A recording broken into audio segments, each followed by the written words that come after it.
Hey there, it's Rachel with Rachel Freebairn Fitness, and this is part 5 of my goal planning series.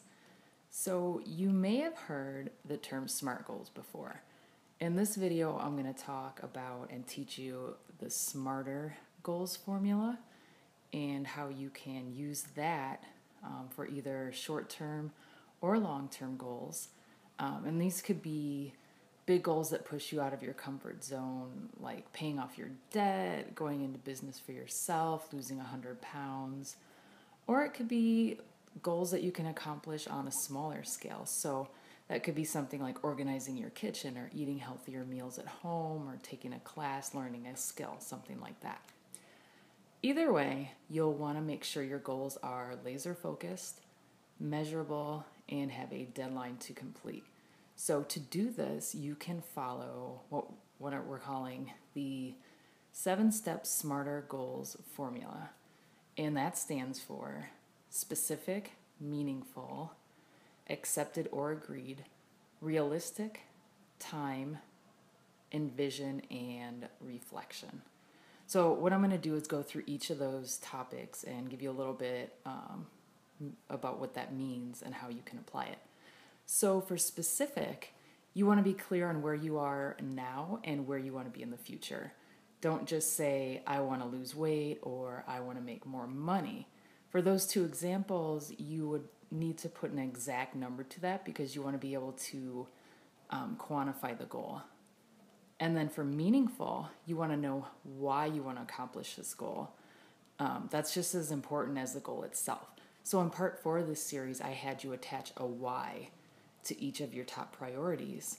And that's because when there's a deep connection behind why you want to do something, you're more likely to do what it takes to achieve it. You don't want to just make more money so you have paper lying around the house. You want it because of what it can bring you, security, time, freedom, things like that. So then the next part is accepted or agreed.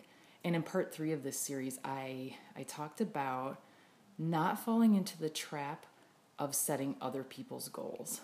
So your goals need to be your own and not just what others want for you. And they need to align with your own values.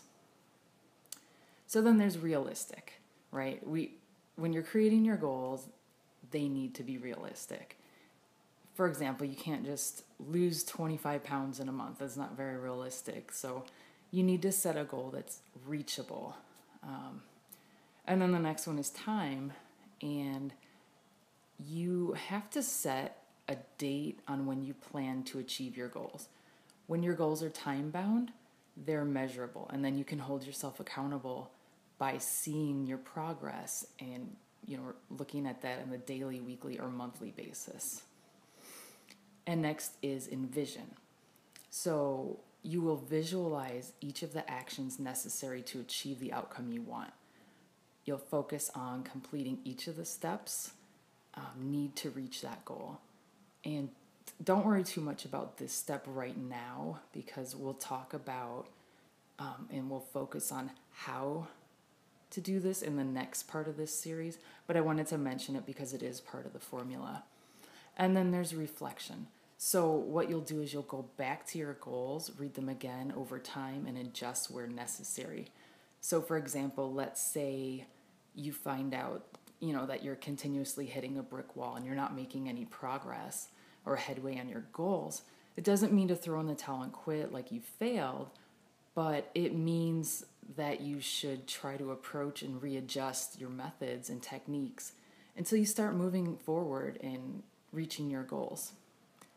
So for each of the goals that I had you set yesterday, work through the SMARTer formula, and you can use some worksheets that I'll have available for you in the blog today. And I'll have you write out exactly what you'll need to know or what you'll need to do in order to achieve your goals. So when you go through the exercise of writing your goals out, that's where it becomes more real, and this helps you to visually see what you want. And you'll be able to track your progress and see that you're making that progress. And if not, you make your adjustments where necessary. So in the final part of this series, we will put everything together, and I'll give you an action plan on how you will start to achieve these goals that you set for yourself. So that's all I've got for you today. I want to thank you so much for tuning into this video, and I appreciate you watching, and I'll talk to you soon. Bye.